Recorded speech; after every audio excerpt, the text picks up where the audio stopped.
Hey y'all, welcome back to the channel. I am Tinesha. This is Fun and Budget, and in today's exciting video, we are going to go over our first paycheck budget for the month of January, for the new year. Yay!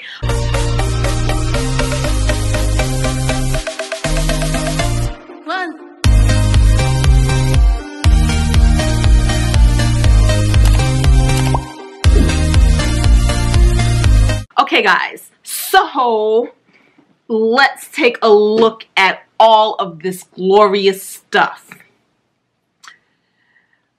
New year, so some things have changed, and the things that have changed is this.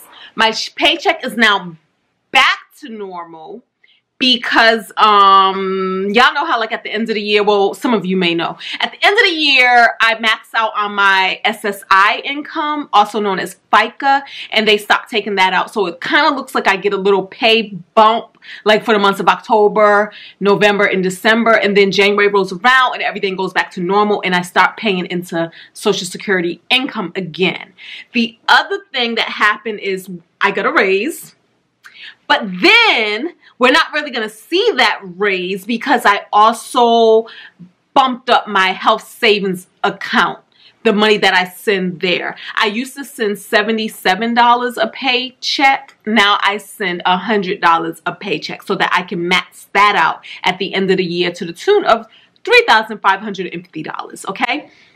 So the balance that you see here is the balance that's in my bank account on the day that I got paid. Okay, it's not what I got paid.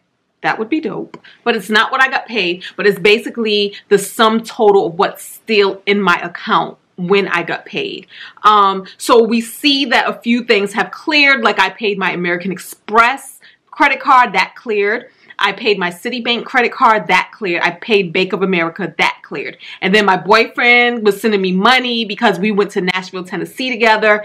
And we kind of, I don't know, sometimes he pays for some stuff. Sometimes I pay for some stuff. And sometimes we split some stuff. But when he does pay for things, I do try to remind him or ask him if I remember, if he can use my credit card so that I can get points. And so when he does that, he'll then send me the money. He'll Zelle the money over to me. Okay, and we see I had some checks that cleared and I did some transfers. And with all of that was said and done, I had approximately $6,868 left in my account, okay? So after I take a look at what's in my account, I then start looking at some things that are outstanding that still needs to be paid. So I still have some checks to the tune of $525 that still haven't cleared yet. So when I take that away, we have $6,343. And then I am making a transfer to another bank account for $200, and that's for my rental bank account. And then when that's done, there's $6,143. And then with my first paycheck, I always pay my mortgage out of the first paycheck of the month. And when I do that, I am sending $3,102. Now $2,582 is my mortgage. And then I'm sending an additional $520 to the principal. And so when that comes out, then I have $3,041 remaining in my bank account. And then I'm going to start looking at my credit cards, okay? First credit card we're going to take a look at is American Express. So for American Express, I owe $94.93 on this card, and $12.99 is for Netflix, $11.99 is for YouTube Premium, and then we have $69.95, and that is for the security system on my rental property. Now, a lot of you guys are familiar with my rental property, and that is, it's been a little bit of a struggle, right? And so I'm deciding I'm going to actually go ahead and call and have that canceled. I believe that I've had that alarm system on the property for a minute and that contract is up. So I'm going to call, double check on that. And if that contract is up, we're going to end that contract. $70, I don't even pay $70 on a security system for this home. So I can definitely look into getting a cheaper security system for that home, because that security system is a little top of the line. She actually has the whole camera system where you have the monitors in your house where you can actually see the different feeds around your property. I don't even have that. So we are going to cancel that because I'm paying for that out of my pocket and it's not cost effective. It really isn't. So that is what is on my list for this month to call and to get rid of. Oh, and also let me say this. So my boyfriend did my budget for the month of January. Check out the eye in the sky and you will see what he did for my budget. And one of the things that was revealed that was that I had an overdraft fee. And he was like, wait a minute, you really haven't had overdraft fees before and you had a long history with this bank. You can give them a call and have that refunded back to you. And that was a $35 overdraft fee. So I actually did that today. I called the bank and they actually refunded that money back to me. Thank you, boo. Okay, so once I make this payment of the $94.93, I then pop over to Every Dollar, and this is where I keep track of all of my spending and everything that I intend to spend. So I hop over there and make sure that I zero these things out, showing that I did pay them. The $95 subtracted leaves us with $2,946. The next credit card we're going to take a look at is Bank of America. So when I take a look at Bank of America, it shows that I owe $472.21. I then take a look at the transactions to make sure that everything is legit. And we see that there is a $149 transaction for Ancestry.com. Now, I did give them a call, and after a conversation, they agreed to refund me that money back. This was for a 6-month subscription, which I don't want because I am not actively doing any research on my Ancestry at this time. So I don't want to pay the $149 to be able to access their archives and their different databases, okay? So that is being refunded back to me. And they said that can take about, I don't know, 10 days. So the next thing up here is my eyelash, what's that thing called? My eyelash subscription for $79.99.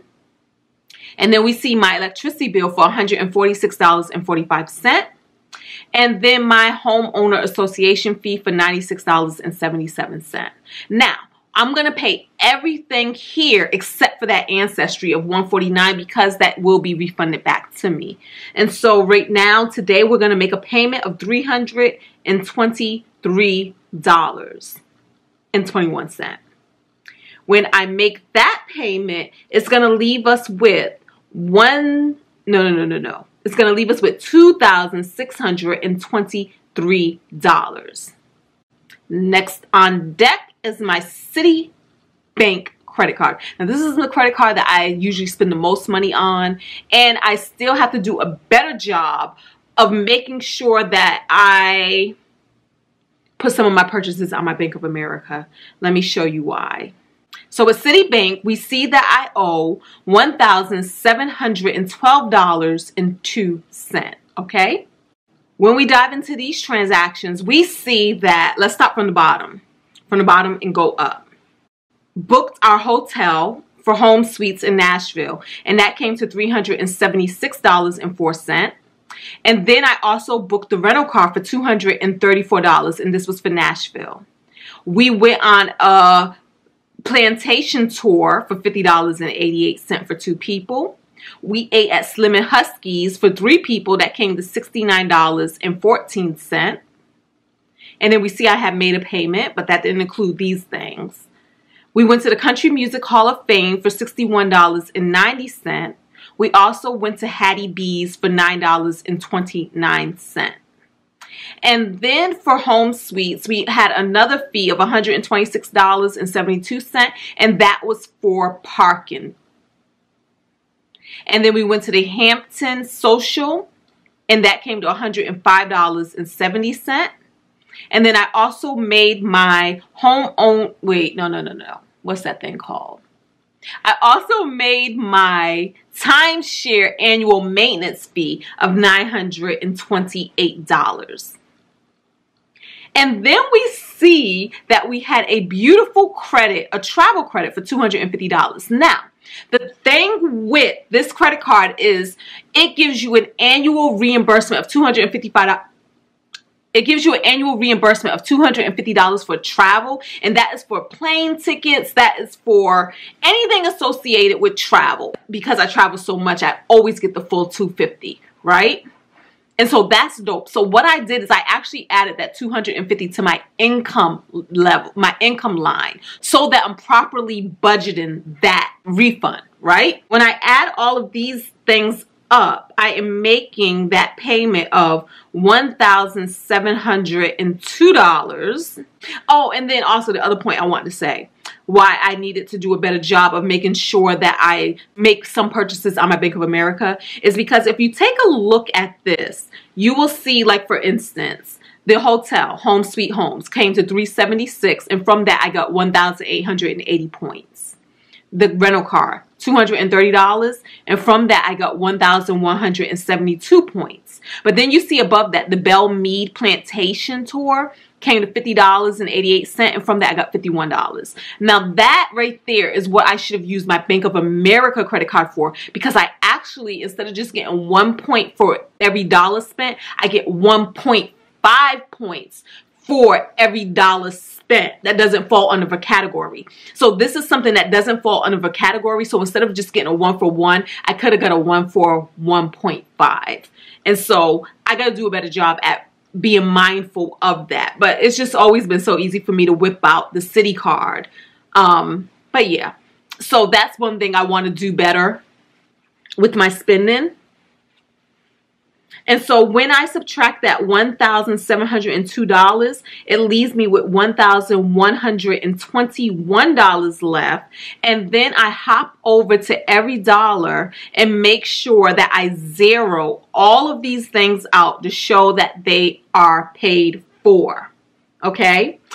The next thing I have is $118 for a juice detox that me and my friends are all doing for the new year. And that, when I subtract that, I have $1,003 remaining, okay? After I do all of that, I take a look at every dollar to see if there's anything else not associated with a credit card that I can pay. And when I scroll down, I see that there isn't. But I leave this money alone because I know that it's spoken for. When I look at every dollar, and let me show you guys this. When I take a look at every dollar, we can see here in this upper left-hand corner that I have $378 left to budget.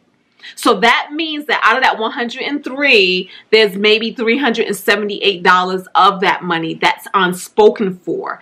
If I wanted to go out and make some purchases, go shopping, or whatever, I know that that's what I have to work with. If it hasn't fallen into a budget.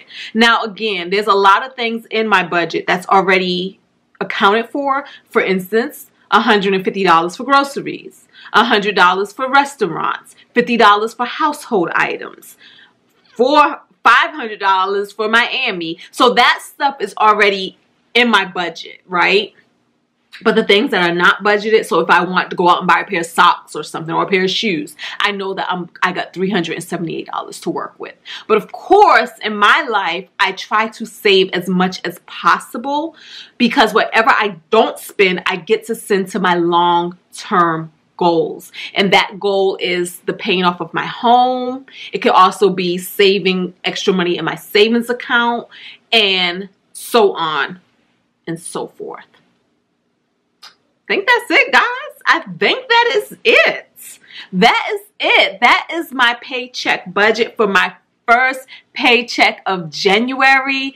Thank you all so much for watching. Thank you for your support. Don't forget to thumbs up. Subscribe if you're not already a member of the Fab family, where we try to talk about all things finances and keeping it fun. And talk to me in the comments below. See you there. Peace.